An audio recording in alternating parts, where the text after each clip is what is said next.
Manuel Road, harap ng Kaina to. Andito po yung phone setup ng Converge. So, ayan, nandito kami.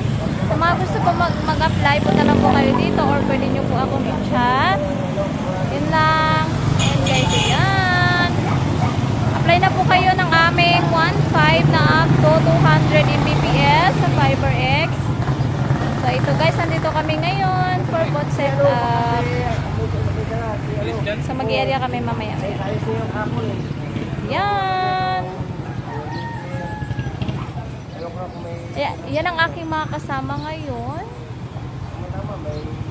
Apply na kayo guys. Valid ID ang aming requirements. So, mag-i-start ng installation sa 15. So, ayan. Tara na. Go, go, go. Apply na kayo guys. Subukan nyo naman yung bagong internet provider dito sa Palawan. So, available ito siya sa Taytay.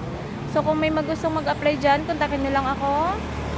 Naghahanap din po kami ng gustong mag-agent, commission base. Kontakin nyo lang ako. Ang requirements mo namin, isi-send ko na lang sa inyo kapag kinontak niya ako. Yun lang guys. Thanks!